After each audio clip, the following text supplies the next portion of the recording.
안녕하세요. 세상 가장 친절한 안방주치 공개클리닉 웰 박민설입니다. 12월로 접어들면서 바람도 상당히 쌀쌀해졌죠. 이렇게 겨울철로 날씨가 바뀔 무렵에 특히 조심해야 하는 질환이 있습니다. 바로 우리의 심혈관인데요. 심근경색 같은 대표적인 심혈관 질환들 가장 조심해야 하는 질환들입니다. 조금은 공포스러운 이 심혈관 질환에 대해서 오늘 제대로 알아보는 시간 마련했습니다. 오늘도 공개클리닉 웰과 함께하는 세 분의 비타민 소개합니다. 어서 오세요. 반갑습니다. 반갑습니다. 우리 박희진 교수님, 백찬희 씨 그리고 처음 오셨네요. 네. 우리 만인의 연인 백수정 씨 반갑습니다. 반갑습니다. 여러분 바로 당신 바로 내 남자. 13년 동안 바로 내 남자를 찾지 못하고 만인의 연인으로 살고 있는 가수 백수정입니다. 안녕하세요. 반갑습니다. 네. 오늘 주제가 또 공교롭게 심혈관 질환이에요. 혈관 질환은 혹시 네. 문제는 없으신가요? 저는 뭐 짱짱하게 네. 네, 잘 통하고 있습니다. 위아래. 네, 좋아요, 좋아요. 네. 찬희 씨 어때세요? 심장이 좀 이렇게 아니 심장은 늘 네. 평탄해요. 진짜 그냥 평범한 잔잔한 호수 같은 심장을 갖고 있기 네. 때문에 뭐 설레게 해주는 남편이 뭐 설레게 해줘야 되는데 그게 아니니까 네, 결혼 이후로 네. 호수 같아요. 그런데 이제 걱정이 되는 게 네. 제가 이제 마흔인데 제 친구들 어머님들이 이제 부모님들이 이제 슬슬 이런 질병이 맞아요. 있으세요. 그래서 갑자기 울면서 친구가 전화 왔는데 급성 심근경색으로 어머님이 입원하셨다는 거예요. 그 연락을 받고 난 뒤로부터 관심을 갖게 됐어요. 특히 그렇구나. 계절 바뀔 때 어르신들 조심해야 된다. 이런 얘기 이제 종종 들리더라고요. 네. 우리 교수님은 어떠세요? 저는 오늘 뭐 심뇌혈관, 심혈관이잖아요. 조금 마음이 무거워져요. 왜냐하면은 나이도 있고 제 주위에 요즘 친구들 중에 이런 심장 질환이 있는 친구들도 있지만 사실은 대학 다닐 때 제일 친했던 친구가 20대잖아요. 네. 그때 심장마비로 세상을 먼저 떠난 적이 있어요. 네. 그래서 조금 오늘 주제가 무겁기도 하고 또 관심도 많은 주제입니다. 무거운 알겠습니다. 주제인데 저는 위아래 위아래 너무 잘 통해가지고. 그렇죠. 네. 혈관이 위아래로 잘 통해야 되거든요. 네, 그렇죠. 네, 우리가 왜 심쿵한다 뭐 이런 말 많이 쓰는데 실제로 정말 심쿵한다면 큰일 나겠죠. 강심장이 돼서 온몸 혈관 구석구석 피가 좀 잘 돌아야 할 텐데 그래서 오늘 저희가 모신 주치의 선생님도 소개해 드립니다. 순환기내과 조용락 교수 함께합니다. 교수님 어서 오세요. 반갑습니다. 네. 교수님 심쿵한다 이런 말 많이 쓰잖아요. 이 젊은 네네. 사람들이 막 설렌다고 할 때. 근데 실제로 우리 심장이 심쿵한다면 큰일 나는 거네요. 큰일 나지는 않고요. 네. 보통 큰일 나는 경우에 심장 통증이 있습니다. 굉장히 아픈 통증. 경우가 많고요. 네. 우리가 왜 진짜 너무 좋을 때도 막 아프잖아요. 이별에도 아프고. 예, 네. 맞습니다. 그런 통증이랑은 좀 다른 건가요?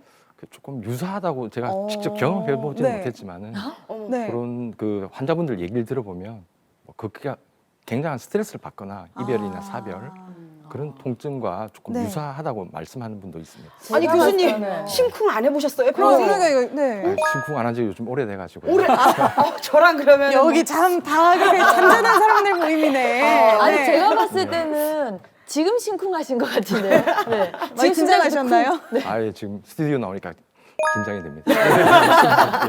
교수님 오늘 심장 조심하셔야 될 것 같습니다. 네, 우리 겨울철에 특히 어르신들도 그렇고 심장 조심하라고 하는데 실제로 겨울철에 심혈관 질환이 좀 많이 발생하는 편인가요? 실제로 우리나라 의료보험공단 자료에 따르면은 그 날씨가 추워지기 시작하는 10월, 11월 경에는 네. 환자 수가 올라가고 특히 날씨가 가장 추운 한겨울 1월, 2월 달에는 그 심근경색 환자가 많이 증가하는 걸로 되어 있습니다. 네. 우리가 보통 보면은 고혈압약을 드시는 분들은 그렇게 추울 때 함부로 밖에 나가지 마시고 목도리도 모자를 두르고 꼭 모자도 쓰라고 쓰고 막 하시더라고요. 그러잖아요. 네. 그렇죠. 이게 겨울철엔 혈관이 갑자기 막 확 수축돼가지고 더 위험한 거예요, 선생님? 예, 맞습니다. 그래서 그 날씨가 추워지면 그 혈관이 정상 혈관이 수축하게 됩니다. 이렇게 오므라들면 그 혈관이 피가 다니는 길이 좁아지고 그다음에 혈관의 점액성도 높아지기 때문에 혈관에 그런 문제들이 많이 생길 수가 있게 그러면 됩니다. 선생님 뭐 이렇게 더운 날씨거나 이럴 때는 전혀 문제가 없겠네요. 최근 연구에 따르면은 사실 그 기온이 15도에서 30도 사이에서는 사람들이 가장 편안하게 잘 생활하고 사망률도 낮은 반면에 기온이 30도 이상이거나 또는 15도 이하로 내려갈 때는 그 심장 질환의 사망률이 너무 많이 더워도 올라가는 안 거죠. 되고 너무 추워도 안 되고. 예, 맞습니다. 네, 그래요? 그러면은 일반적으로 이렇게 우리가 심장이나 하면은 이제 노화를 많이 따지잖아요. 네네. 아무래도 젊은 사람보다는 나이 들으신 뭐 어르신들한테 심장 문제가 많다. 뭐 그렇게 하는데 뭐 계절이나 온도도 중요하지만 연중 네. 우리나라에 뭐 심혈관 쪽으로 증상이 있거나 그런 환자들은 뭐 뭐 어떤 상태고 어느 정도 됩니까 분포가? 그래서 그 우리나라 통계청 자료에 따르면은 그 1월 달, 2월 달에 심근경색 환자가 좀 많이 발생하고 예. 일교차가 큰 환절기 즉 11월, 10월 달에 예. 갑자기 이렇게 환자 수가 증가하는 걸로 되어 있습니다. 예, 예. 특히 이런 기온차가 고령 연령층, 70세 이상 그런 그 환자분들에서 아주 영향을 많이 미치기 때문에 예. 기온이 10도 이상 이렇게 내려갈 때는 심근경색 발생률이 한 20% 정도 증가하는 걸로 이렇게 아, 알려져 그러면 이게 날씨가 네. 겨울이 되어서 네. 가을에서 겨울로 서서히 내려가면 괜찮은데 갑자기 기온이 급강하하든지 예. 하면 조심하셔야 되겠다 그죠? 예, 교수님도 맞습니다. 약간 뉴스 보면서 이게 급 한파 뭐 이러면 좀 이렇게 좀 걱정이 되시겠네요. 아, 맞습니다. 그 네. 한파가 오고 난 다음 날에 네. 사실 그 심근경색 환자들이 또는 뇌경색 환자들이 응급실로 많이 내원하는 걸 몸소 느끼고 있습니다. 또 그런 분들은 바로 응급실로 가는 경우가 많은 거죠? 예, 예, 맞습니다. 아, 응급실로 네. 보통 찾아오게 됩니다. 그럼 아까 말씀하셨듯이 갑자기 겨울철 이렇게 한파가 오거나 하면 이렇게 윽 하고 갑자기 돌아가시는 분들이 많으시잖아요. 그럼 심근경색 말고 또 다른 질환도 있나요, 혹시? 그래서 우리가 흔히 말하는 심혈관 질환은 그 혈관이 머리부터 발끝까지 다 연결이 돼 있기 때문에 우리가 흔히 아는 관상동맥 질환, 심근경색, 그다음에 복부 대동맥류, 말초혈관 질환, 또 뇌경색까지 모든 혈관이 다 분포하는 곳에는 그 혈관 사고들이 일어날 수가 있습니다. 이런 원인이 되는 질환들이 그럼 어떤 게 있을까요? 그래서 가장 잘 알려진 게 동맥경화증인데 네. 동맥경화증의 원인은 당뇨, 고혈압, 고지혈, 비만. 아, 많이 들어본 우리가 흔히 알고 있는 성인병이잖아요. 성인병, 네. 맞습니다. 보통 약을 몇 개씩 드세요. 당뇨, 고혈압 같이 계신 분도 많고. 근데 동맥경화증 하면은 우리가 그냥 알기로는 뭐 혈관에 노폐물이 쌓여서 그리고 뭐 이게 혈관 벽이 뭐 두꺼워지고 나중에는 막 혈액이 응고돼가지고 딱딱해진다. 그래서 막힌다. 막 이렇게 알고 있거든요. 이렇게 혈관을 딱딱하게 만드는 그 원인은 어디에 있는 거예요? 그래서 아까 말씀드린 그런 당뇨, 고혈압, 고지혈, 비만 같은 그런 원인 질환뿐만 아니라 좋지 못한 생활 습관, 흡연이 가장 안 좋은 흡연. 언니, 정말 흡연을 담배 빠지는 끊으셔야 거예요. 돼요. 빠지는 그래. 데가 언니 담배 담배 끊으셔야 끊어. 돼요. 담배 끊자 같이. 아니 진짜 흡연이 제일 안 좋아요. 그래, 살릴 수가 없어. 끊으세요. 다 끊자요. 아니 근데 금연이 제일 중요한 거네요. 그러면 혈관 질환에는. 야, 그다음에 두 그렇구나. 번째는 좋지 못한 음식. 흔히 말하는 우리 인스턴트 식품 얘기하잖아요. 어. 햄버거, 콜라, 사이다 어머. 이런 청량 음료라든지 아. 그다음에 포화 지방이 많이 든 음식, 사실 막 햄이라든지 소세지 곱창, 같은 거. 대창구이 이런 거 먹으면서 막 야 혈관 막히겠다 네. 하면서도 막 먹고 밥볶아 먹고 막 하잖아요. 네, 맞습니다. 아, 그런 그런 몸에 거 많이 안 좋은 먹으면 안 것들이 좋겠네요. 네. 결국 혈관 내에 굉장히 그러니까 맛있는 것들이 네. 혈관에 굉장히 안 좋은 걸로 되어 있어요. 교수님도 그런 거 좋아하시죠? 예, 솔직히 좋아합니다. 혈관 깨끗하십니까? 제가 또 궁금한 게 지금 계속 평소에 듣기로 동맥경화증만 들었거든요. 근데 혈관은 두 가지가 있잖아요. 동맥도 있고 정맥도 있고. 그러네요. 근데 왜 정맥경화증은 없죠? 그래서 그 혈관의 구조가 틀린데 네. 동맥은 그 심장이 뛸 때 같이 움직여 줍니다. 예. 고무줄처럼 아주 탄력성이 높은 아. 그 혈관 벽이 한 3개로 돼 있는데요. 예.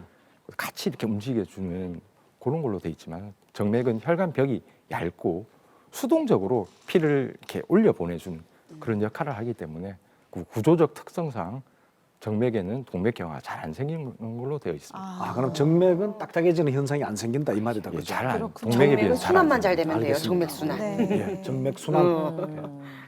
그렇군요. 아, 근데 이게 막 이제 콜레스테롤 같은 것들도 원인이 된다고 하셨잖아요. 근데 네. 또 한 번씩 건강 프로그램이나 뉴스에서 보면 좋은 콜레스테롤이 또 따로 있다고 하잖아요. 맞아요. 네. 좋은 기름이 있다고들 하던데 이게 좀 구분이 다른가요?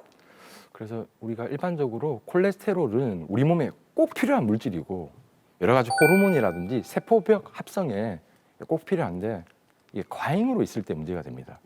그래서 우리가 일반적으로 알고 있는 LDL 콜레스테롤은 안 좋은 콜레스테롤. 아, 이게 과잉이 되면 네. 혈관 벽에 쌓여서 혈관이 뚱뚱해지고 딱딱해지고 피가 다니는 길이 좁아지게 만드는 그런 안 좋은 콜레스테롤 LDL 콜레스테롤이고요.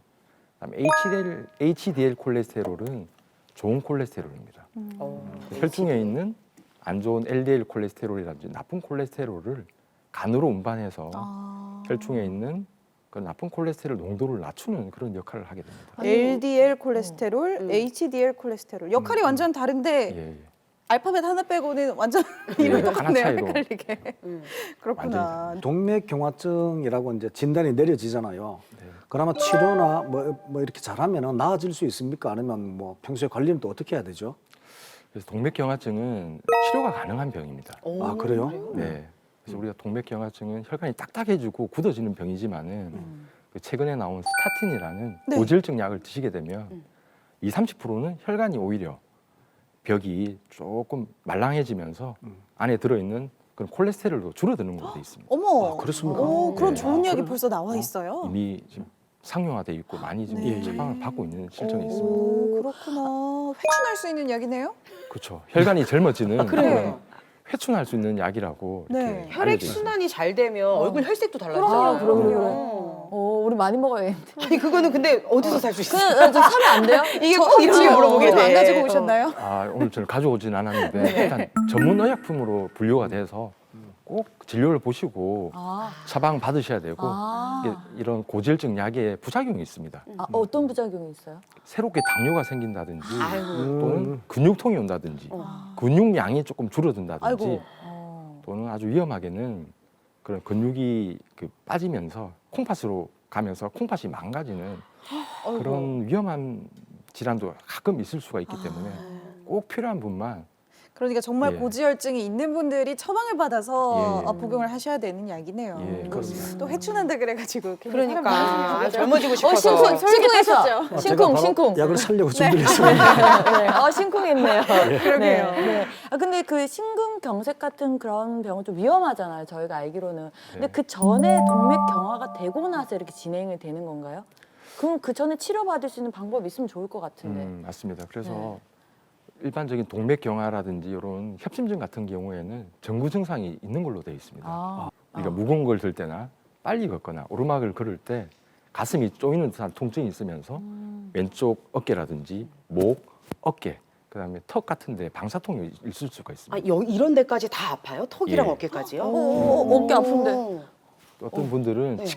치과에 가서 치통이 있어서 치과에 갔더니 이상이 없어서 아. 저희들한테 오셨는데 급성 심근경색으로 어머. 진단된 분도 있습니다. 오. 이야. 아니 두려워. 저는 치과 갔는데 너무 아파서 치과를 갔는데 지금 치과에서 아무 증상이 없대요. 저도 성취도 없고. 어깨 아파서 갔는데 심장에 이상이 없대요. 문제가 있네, 심장. 그러면 협심증이에요, 혹시도 협심증. 모르니까 정말 혹시 모르니까 검사를 한번 받아볼 필요는 있네요. 그런 경우에는. 오, 이외에도 협심증, 어떤 증상이 협심증. 있나요?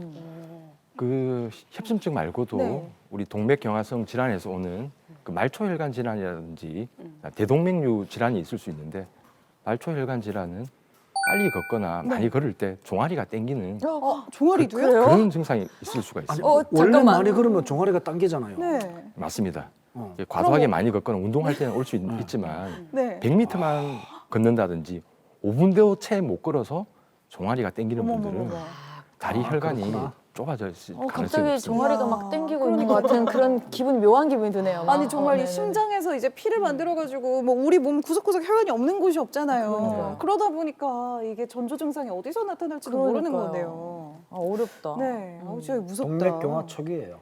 아 그래요? 동맥경화. 아, 왜 진단을 하세요? 여기 선생님도 아니신데.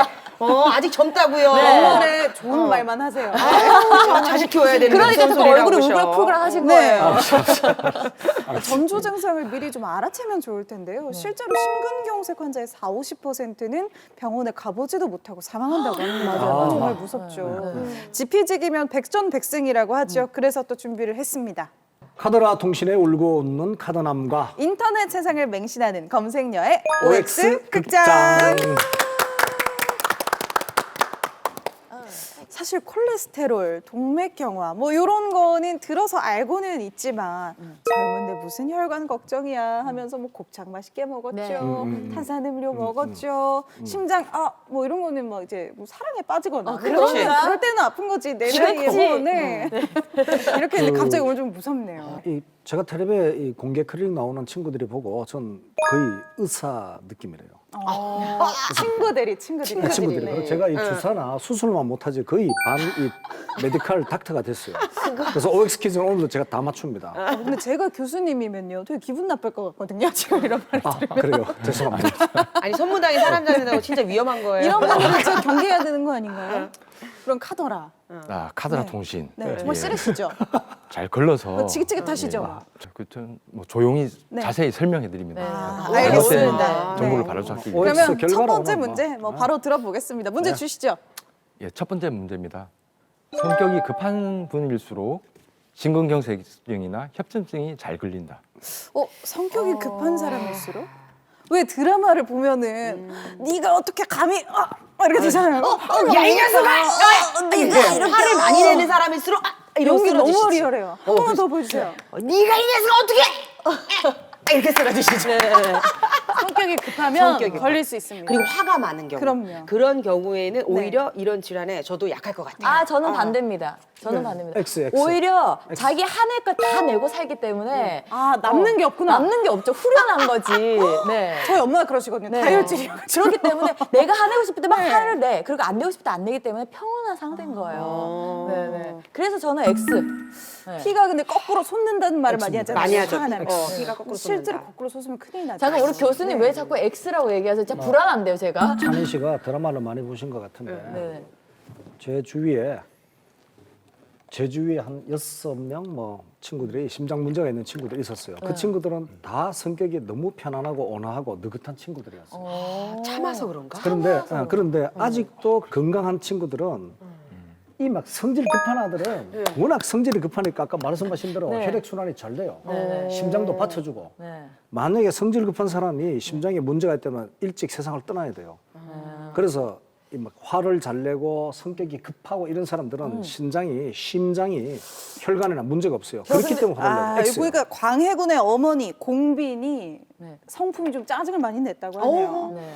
그래서 광해군은 그렇게 심장이 안 좋았던 거 아닐까요? 아니에요. 반대로 당하는 사람이 당하는 사람이 더 안 좋은 사람이 겁니다. 됩니다. 왜냐면 우리 엄마가 뒤끝이 없다고 항상 이야기해요. 난 뒤끝 없다. 나는 나같이 성격 좋은 사람 어디 있냐 이렇게 얘기하잖아요. 엄마는 뒤끝이 없는데 제가 상처가 그러니까. 나요. 왜냐면 들었던 그 말들이 잊혀지지가 않거든. 그러니까 오히려 지르는 약간 논리가 그런 것 같긴 그러니까요. 한데 지르는 사람은 바꾸시죠? 괜찮은데 그리고 받는 바꾸시죠? 사람이 살짝 제가 지금 검색을 해봤는데 어떤 의사분이 쓴 책이 있어요. 네, 약간 네. 수기 같은 건데 심장질환 환자들은 대부분 다혈질이다. 조금만 아파도 고래고래 소리를 지른다. 네, 잠깐만. 아니야. 이런 그래. 얘기가 있네요. 오. 네. 그래서 교수님은 그 인턴이나 뭐 이렇게 돌 때 좀 이렇게 다혈질 환자분들을 많이 보셨나요? 예, 많이 봤죠. 잠깐만 이거 상당히 큰 힌트가 될 수 있어. 저는 5 갑니다. 5. 네, 성격이 급한 사람일수록 위험할 수 있어요. X예요. 아, 그래요? X예요. 왜냐하면은 성격하고 육체적인 건강하고는 큰 차이가 없습니다. 아, 있어요. 마음의 병이 몸으로 나타나는 그러니까요. 다 성격대로 사는 거예요. 그리고 그 성격이 나중에 얼굴에 나타나는 거고. 상당히 성질이 급해 보이네. 엄청 급해요. 아니, 아까 그런가? 엄마가 잠깐만요. 릴렉스. 엄마가 X. 급하시다면서요. 닮았어, 유전이에요. 야, X입니다. 저는 약간 알고 X. 있는데. 고민은 그러니까 되는데. 뭔가 저희 두 사람, 네 사람 모두 성격과 심장질환이 관계가 있을 건 같은데 그걸 바로바로 푸는 사람이 나은지 푸는 게 아니면 좀 낫죠. 쌓아두는 게 아이, 나은지 푸는 게 이거에 좀 낫지. 갈리는 것 같은데요. 푸는 게 낫지. OX 갈리고 있습니다. 자, 아니 X예요. X. 교수님 정답은 뭔가요? 예, 정답은 교수님 말씀하셨잖아요. 지금 그래요. 그 많다고. 아니, 성격 영향이 있지. 네. 왜 없겠어요. 아니, 근데 이게. 화를 내봐 혈압이 올라가거든. 아니 보통 이렇게 전문 의학적인 이런 방송을 보면 성격 얘기 안 나오거든요. 근데 이게 성격이랑 관련이 있습니까? 있지. 네, 관련이 있습니다. 오. 일단 비의학적으로는 성격이 운명이라는 그런 말도 있거든요. 맞아요. 네. 의학적으로 얘기를 드리면은 사실 그 쉽게 흥분하고 화를 내는 그런 분들이 훨씬 더 심근경색이나 뇌출혈 같은 병들이 잘 생긴다고 이미 어느 정도 그 드라마가 고증이 좀 맞는 거네요. 네, 네가 의학적으로 어떻게 감히 의미되죠. 이렇게 네. 아니 근데 진짜 이렇게 그 제가 아까 말씀드렸지만 이렇게 좀 참는 분들이 그래도 피도 이렇게 잔잔하게 흐를 것 같고 한데 그렇게 참는 것도 이게 스트레스가 쌓이는 거잖아요, 교수님. 그럼 그것도 나중에 그것도 안 좋지 나중에 않을까요? 병이 될 것 같은데요. 예, 맞습니다. 스트레스를 너무 쌓아두는 것도 안 좋은 걸로 지금 심장에는 네. 안 좋은 걸로 돼 있습니다.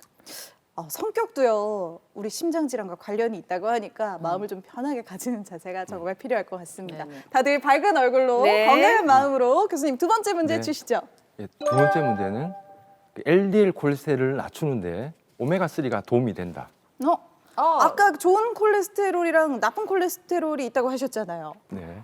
그러면은 오메가3 지방산이 등푸른 생선에 많이 있는 거잖아요. 네. 우리 부산의 씨앗 고등어. 옵니다. 네, 이거는 저도 따라갑니다. 저도. 네.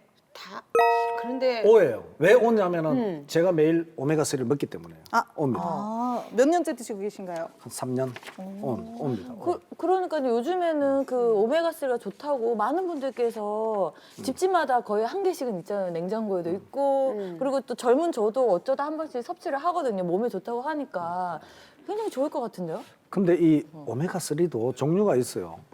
오메가 1도 있고 2도 있고 3이 있고 3이 있다면 1, 2, 3이 있어야 되거든요. 그래요? 뭐 오메가는 4도 있고 몇 5도 가지 있고. 있나요? 그렇네요. 오메가 1, 2가 있고 있죠, 당연히. 그 불포화 붙은 오메가산이 붙은 그 탄소 번호에 따라서 오메가 1, 2, 3가 있는 걸로 알고 그렇죠. 한 4, 5, 6, 7도 계속 그러면 예. 그럼 그렇죠. 잠시만요. 그러면은 혹시 오메가 1이 심근경색이 좋고 3은 안 좋고 뭐 이런 거 아닐까요? 갑자기 저 바꾸고 아니, 싶네요. 오메가 1에 부작용이 있었고 2에 문제점이 있었기 때문에 모든 걸 이렇게 다시 보완하고 해서 신제품으로 얻는 게 3예요.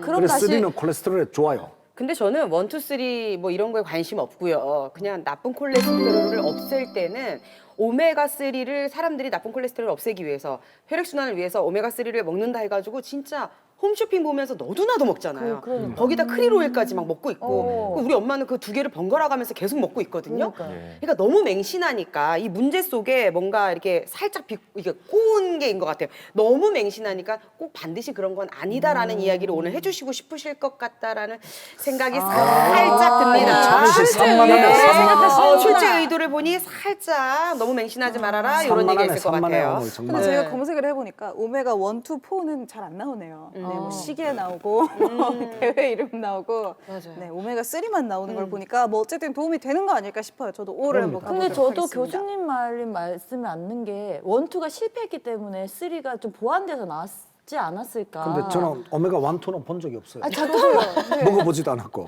나 왜 이렇게 팔랑기지? 아니 저는 그냥 X로 자, 갈게요. 너무 맹신하지 말아라. 오메가 3는 분명히 어. 콜레스테롤에 좋습니다. 저도 나쁜 그렇게 콜레스테롤은 줄일 거고 좋은 콜레스테롤은 더 많이 생성되게 할 겁니다. 오메가 3. 그래요. 안 그러면 또 많은 사람들이 영양제로 아침마다 저녁마다 챙겨 먹지도 않겠죠. 오메가 3. 그럼요. 자, 교수님 정답 발표해 주시죠. 정답은요?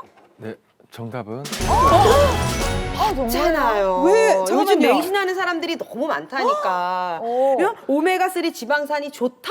꼭 좋은 것만은 아닐 수도 있는 거죠. 어떤 정확히 부분에서 이 그렇죠? 얘기인가요? 네. 네. 그래서 그 오메가 3는 우리 몸에 나쁜 LDL 콜레스테롤을 떨어뜨리는 효과가 좀 미미하고 대신에 중성 지방이 높은 분들은 네. 굉장히 탁월한 효과가 있습니다. 그래서 중성 지방이 네. 높은 분들한테는 이 효과가 있지만은 그냥 일반적인 사람들한테는 별로 효과가 없는 걸로 돼 있습니다. 중성 지방이랑 나쁜 콜레스테롤, LDL 콜레스테롤이랑 다 어떻게 다른 거예요, 선생님? 그러니까요. 그래서 중성 지방은 그 LDL 콜레스테롤과 같이 있을 때 더 끈적끈적해진다.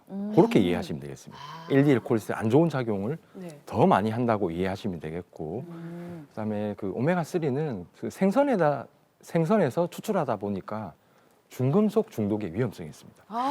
그래서 항상 그 믿을만한 그런 회사에서 생산한 그런 제품을 꼭 드셔야 됩니다. 교수님 이게- 좋은 데 거 드시고 계시죠? 메이커를 보진 않았는데. 그걸 한번 보셔야 되겠네요. 그래요. 근데 네네.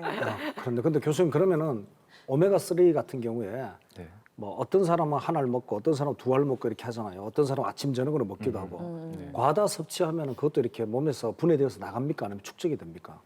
오메가 3는 뭐 대부분 자연식품이다 보니까 다 배출되는 걸로 돼 있고 일단 중성 지방이 높은 분들은 보통 2알 정도 좀 고용량을 먹어야지 효과가 있는 것으로 알려져 있습니다. 그런데 그러면 방심하면 안 중성지방은 됩니다, 이 교수님. 혈액 채취로 검사를 합니까? 다른 방법이 있습니까? 혈액 채취가 표준 검사로 돼 있고 예. 중성 지방이 높은 분들은 반드시 공복 검사를 하셔야 됩니다. 우리 음식이라든지 그 술하고 중성 지방이 아주 밀접한 연관이 있기 때문에 예. 그 고지혈 검사는 가급적이면 특히 중성 지방이 높았던 분들은 반드시 공복 그 혈액을 채취해야 되고요. 네. LDL 콜레스테롤은 그 식이라든지 술하고는 크게 연관이 없는 걸로 되어 있습니다. 그렇습니까? 술 좋아하는 분들은 중성 지방이 좀 높을 수 있네요. 예, 맞습니다. 자, 공복에 찬희 씨하고 저하고 피를 뽑는다고요? 예, 뽑아요. 찾아가겠습니다. 찬희 씨하고 저하고 민선 씨하고 같이 가죠. 바로 네. 혈액 채취하러 바로 네. 가야 되겠다 지금. 그러게요. 아유, 이 공복에 알겠습니다. 예. 한번 모여야 되겠네요. 피부로. 아 어렵네 문제가. 네, 오늘 OX 퀴즈가 좀 까다로운 것 같은데요. 어느새 마지막 문제입니다. 교수님 문제 주시죠. 예, 마지막 문제는 그 스텐트 치료를 하게 되면 심근경색 환자분들은 약을 복용하지 않아도 된다. 그게 뭔가요? 근데 스텐트 시술을 한다고 시술이 하잖아요, 뭐예요? 우리가. 근데 이 스텐트가 정확히 어떤 건지도 어. 좀 알려주세요. 예, 스텐트는 우리 흔히 말하는 쇠 그물망으로 만들어져 있고 볼펜 스프링으로 이해하시면 되겠습니다. 딱 볼펜 스프링 네. 그 사이즈만하게 이렇게 생겨 있습니다. 그 혈관을 뚫어주는 거예요, 그걸로. 혈관이 좁아진 부분을 스프링을 통해서 넓히게 됩니다. 오. 스프링을 넣지 않으면은 혈관이 다시 수축하려는 그런 성질을 가지고 있기 때문에 스프링을 넣어서 영구적으로 혈관이 넓혀지게 지금 요 정도 진짜 요 정도 크게 예. 된다는 건가요? 실물이 딱 저 제가 정도 방금 크게 돼 있습니다. 뽑아봤거든요. 아, 그게 혈관으로 들어가는 이게 거예요. 이거는- 요만한 네. 게 우리 심장 여기 들어가 있다는 거잖아요. 예, 맞습니다. 그걸 끼울 때는 어떻게 끼웁니까? 뚫어서 째서 넣습니까? 이거를 뚫어서 몸에 넣습니까? 어떻게 넣지? 그러니까. 네. 그 심장, 혈관, 간장 동맥이 우리 요골 동맥이라든지 예, 예. 이런 대퇴 동맥과 연결돼 있기 때문에 저희들이 제일 접근하기 쉬운 데가 특히 우측 요골 동맥이 되겠습니다. 손으로요? 손으로. 예, 이 팔에 있는 이런 요골 동맥을 통해서 쭉쭉 이렇게 대부분 올라가는구나. 아, 그래요? 시술을 하게 돼 있습니다. 아, 그럼 이렇게 밀어 넣어서 안에서 막힌 혈관에다가 이걸 딱 이렇게 세팅을 하는가 보죠. 예, 예. 보니까 이 협심증의 대표적인 치료법이 스텐트 시술이라고 나와 있습니다. 그러면 당연히 이런 스프링을 넣었는데 혈액순환에 도움이 되겠죠. 치료를 했으면은 이제 해결이 된 거지. 약으로 안 되니까 시술을 했을 텐데 약을 뭐 또 먹어야 될 필요가 있을까요? 그 약은 아마 제가 약을 복용할 필요가 없다? 틀렸어요.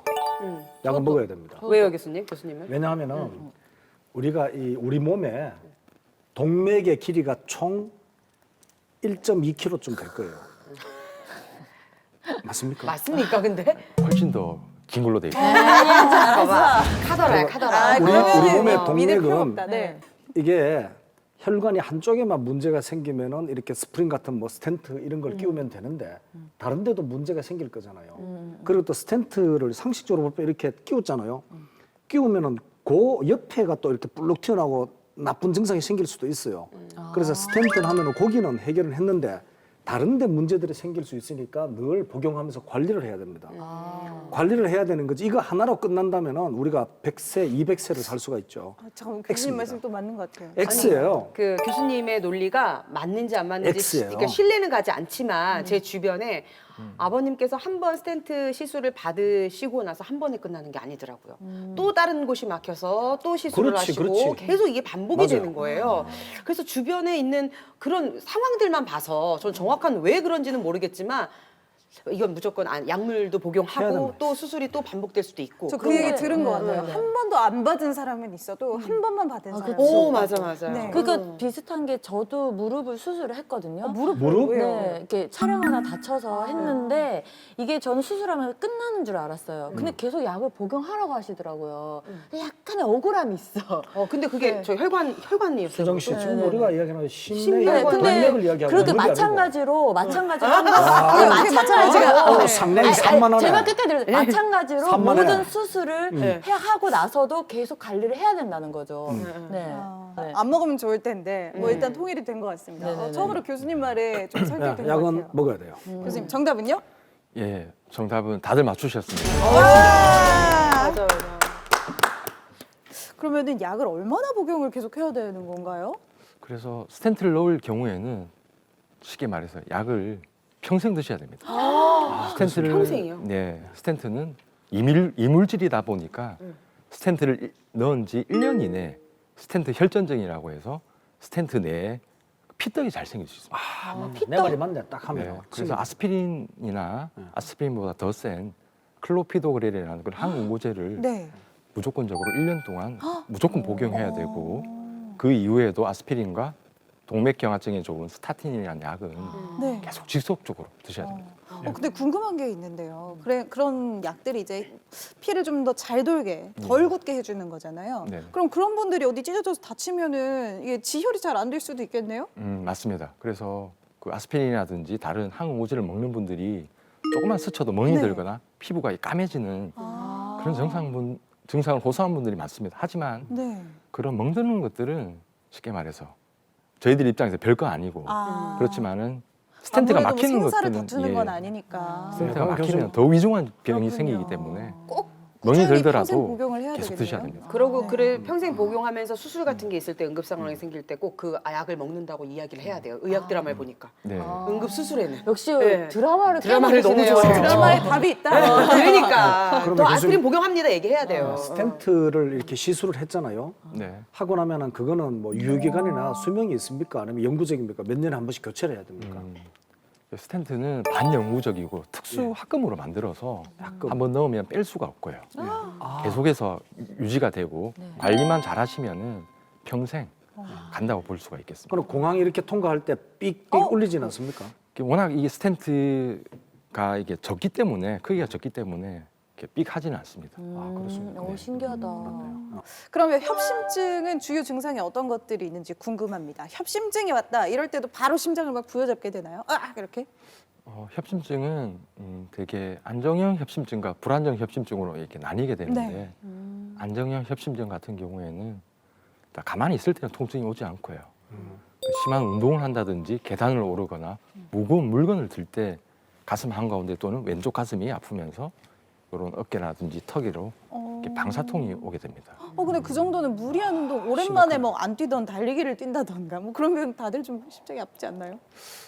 그렇지는 않은 것 같고요. 그래요? 예, 전형적으로 그 증상은 우리 어르신들은 쪼아붙이듯이 아프다고 하시거든요. 쪼아붙이듯이. 쪼아붙이다 또는 네. 누른다, 네. 압박감을 느끼는 경우가 많습니다.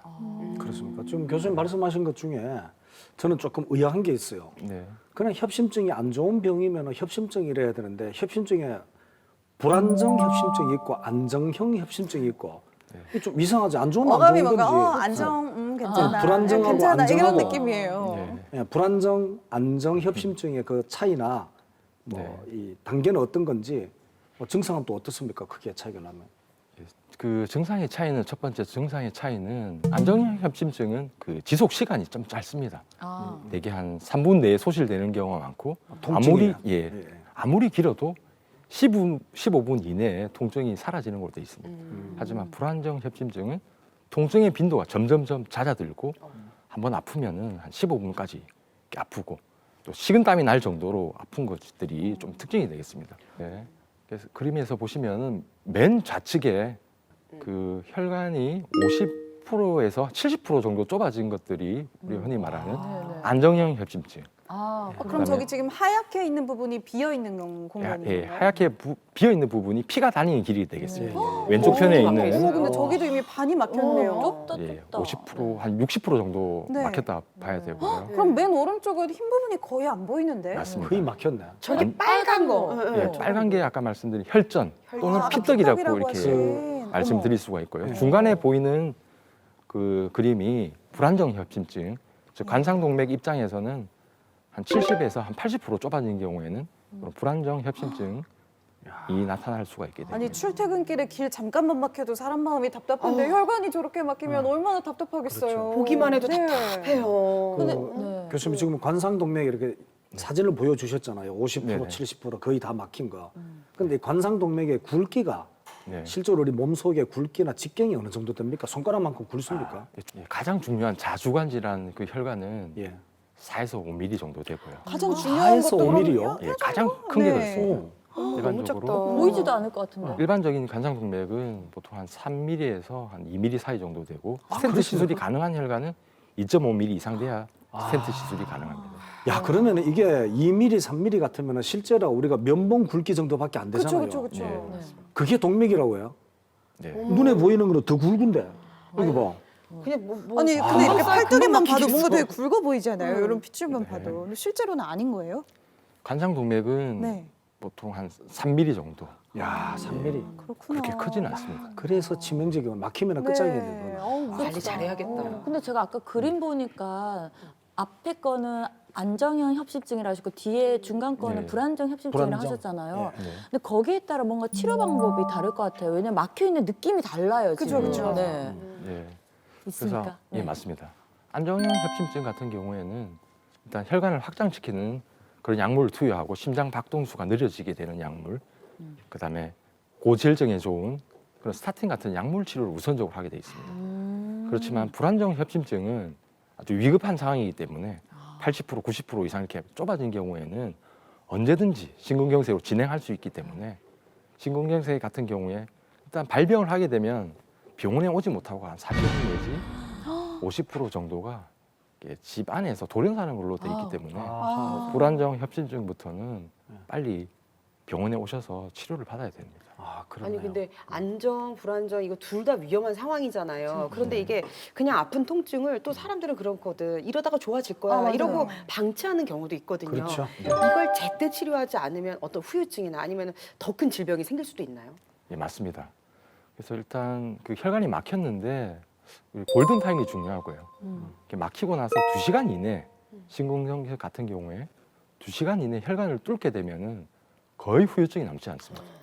후유증 없이 골든타임만 지키면요. 예, 아니, 일상생활을 가능합니다. 근데 제가 아는 분 중에도 사모님이 간호사셨음에도 불구하고 이 갑자기 심장이 새벽에 꽉 막히는 걸 느끼시고 돌아가셨거든요. 근데 우리가 흔히 이렇게 심폐소생술을 했음에도 불구하고 돌아가셨는데 만약에 그런 경우가 있으면은 좀 더 빠르게 치료할 수 있거나 좀 예방할 수 있거나 아니면 이렇게 이렇게 이상이 생기면 어떻게 구해낼 방법이 있을까요? 갑자기 돌아가시면 너무 마음이 아플 네, 것 같아요. 맞습니다. 그래서 어쨌든 빨리 발견하는 것이 중요하고 네. 특히 이게 가슴이 아픈 분들이 이렇게 지체돼서 늦게 오시는 경우가 있는데 네. 이게 빨리 오셔야 되는 경우는 통증 시간입니다. 아. 통증 시간이 30분 이상 지속되면 네. 무조건 119를 부르셔야 되고요. 30분 이상. 그다음에 식은땀이 날 정도로 뭔가 네. 아픈다는 거는 좀 심각하기 때문에 이렇게 빨리 오셔야 됩니다. 근데요 선생님 119를 불러놨어요. 네. 119를 불러놨지만 내 가족이 지금 내 옆에서 아파하는 그러죠, 거를 그러니까. 이거 보고만 있을 수는 없잖아요. 5분이 우리가- 걸릴지 10분이 걸릴지. 그러니까 이거 어떻게 응급처치 옆에서 이렇게 도와줄 수 있는 방법이 없을까요? 그래서 119를 부른 동안에 기다릴 동안에는 절대 안정, 움직이지 마시고 아. 그다음에 집에 있는 아스피린이라든지 네. 또는 니트로글리세린 같은 그런 비상약이 있습니다. 아. 그런 약을 혀 밑에 넣거나 아스피린을 드시는 것들이 아스피린을 도움이 그러면 됩니다. 뭐 한두 알 정도가 아니고 이렇게 막 좀 이렇게 한 번에 여러 알을 막 씹어 먹던지 해야 되나요? 그래서 캡슐로 나온 것은 흡수가 네. 빠르기 때문에 그냥 드시면 되지만은 타블렛에 된 것들은 흡수가 느릴 수 있기 때문에 씹어 먹는 것들이 좀 도움된다고 얘기합니다. 씹어서. 지금 이렇게 뭐 이렇게 협심증이라든가 또는 관상동맥 이렇게 혈액이나 심장에 문제가 생기잖아요. 그럼 그 후유증으로 뇌경색으로도 연결이 되죠. 예, 맞습니다. 그래서 근데 심장혈관이랑 뇌혈관이랑 이게 또 관련이 있나 봐요? 그래서 그 동맥경화증은 머리부터 발끝까지 우리 몸에 분포하는 혈관에 다 올 수 있기 때문에 심근경색을 맞은 환자분들에서 한 20% 정도는 이미 뇌혈관 질환도 있다고 봐야 됩니다. 아, 그렇습니까? 어머머머. 또한 심근경색 환자분들이 한 10% 정도는 다리 혈관도 좁아지는 다리? 말초혈관 질환도 아, 그렇습니까? 있는 걸로 지금 우리나라 연구 결과에 이렇게 나오고 있습니다. 아, 그렇구나. 그런데 진짜 지금 조심해야겠다. 교수님 오신 이 교수님 활동하고 계신 데가 부산권에 네. 뭐 광역 심뇌혈관 센터 이렇게 되잖아요. 근데 실제로 제가 한 6, 7년 전에 아버지가 돌아가실 때 그때 뇌경색인 줄 알았는데 알고 보니까 심장이 안 좋았던 것 같아요. 그래서 뇌경색이 온 것 같고 그때는 대구에서 뭐 대구 경북 지역에 심뇌혈관 집중치료센터라고 갔었거든요. 그럼 계신 곳도 맨날 그런 곳이죠. 예, 맞습니다. 소개 좀 해주시죠, 예. 여기가.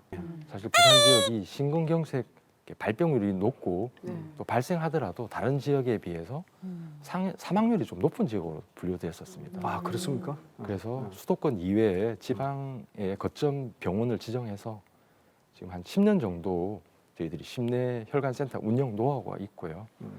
그래서 저희들은 그 24시간 공휴일 또는 추석 그런 설날 등의 의료 공백기에도 저희 의료진이 항상 상주를 하고 있어서 네. 그 흉통 있는 환자나 뇌경색 환자분들이 응급실로 오시면은 저희들이 빨리 진료를 해서 시술이나 그러니까 혈전 용해술 같은 그런 처치가 될 수 있도록 항상 준비를 하고 있습니다. 그럼 이런 심뇌혈관 센터나 집중 센터는 전국에 몇 군데쯤 있습니까? 지금 한 11군데 있는 걸로 알고 11군데 중에 전국 이제 이제 부산에 팔도의 하나가 전역별로 있죠. 좀 있나 봐요. 얼마 예, 없는 아니 느낌이 근데 그렇네요. 이걸 알아놔야 되더라고요. 맞아요. 저희 아빠도 골든 타임을 놓쳐서 돌아가셨거든요. 뇌혈관 그래요? 질환이었는데 네. 근데 진짜 내 가족력이 있다면 특히나 더 이런 부분을 섬세하게 좀 챙겨놓을 필요가 있을 것 같아요. 미리 뭐 빨리 가는 길이라든지 얼마나 걸리는 편이라든지 한 번씩은 체크를 해두는 게 좋겠네요. 예, 네. 교수님 말씀을 들어보니까 그래도 그래도 저는 실제로 봤어요. 그 아버님이 병원에 후송되어 갔을 때 그 심내혈관 센터에 가니까 저는 정말 영화나 드라마나만 봤던 침대 하나가 있는데 막 어마어마한 현대식 시설들이 있어서 어마어마한 기계들이 있었고. 그런데 우리가 이 병원을 믿고 든든하고 뭐 이런 것도 있지만 그래도 일상생활에 우리가 좀 주의나 예방을 해야 되잖아요. 그러니까 심장 질환이나 심내혈관 또는 뭐 협심증 이런 데 예방은 어떻게 해야 됩니까? 그래서 사실 가장 좋은 치료는 예방이라고 그렇게 얘기를 하거든요. 예, 예. 특히 요즘 같은 추운 날씨에는 그 외출을 하시더라도 항상 따뜻하게, 특히 기온이 낮은 새벽이라든지 밤늦게 운동하시는 건 좀 피하셔야 되고요.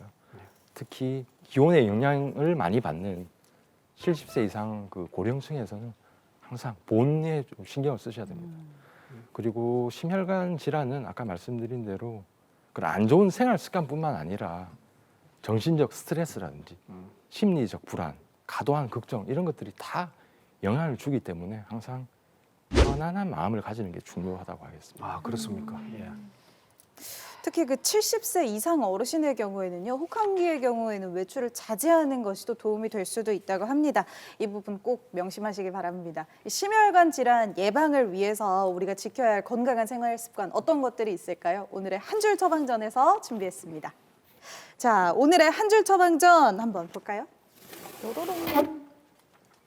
두 다리는 두 명의 의사다. 오, 이게 두 어떤 다리? 말인가요? 속담인가요? 예, 맞습니다. 어? 요두 다리는 두 명의 의사다라는 말은 독일의 속담이고요. 그래서 그 독일은 전통적으로 그 유명한 철학자들이 많지 않았습니까? 예, 예. 특히 칸트의 경우에는 1700년대 사람이지만은 평균 수명을 84세까지 건강하게 사신 걸로 되어 있고 맞습니다. 예.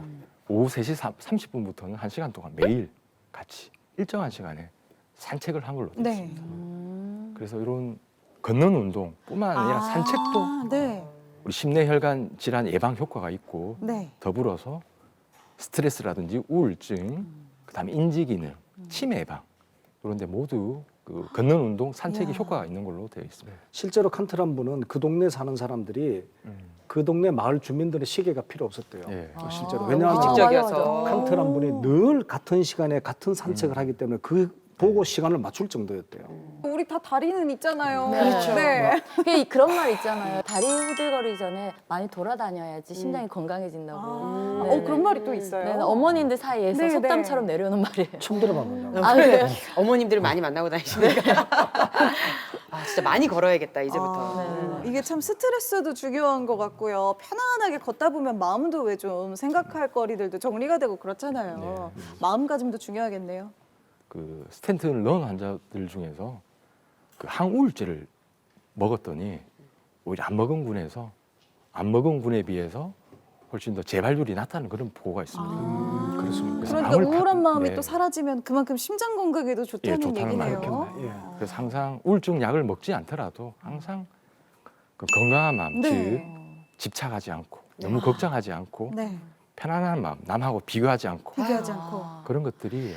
중요하다고 하겠습니다. 심혈관 질환이 약간 정말 성격이랑 관련이 많네요. 그러게요. 아니, 다 저 들으라고 하는 얘기 같네요. 비교하지 말고, 말고, 우울해하지 화내지 말고, 우울하지 말고. 그 저는 열심히 사실 먹겠습니다. 비교하는 것보다 네. 정말 화날 때가 막 심장이 뛸 때가 비교 당할 때.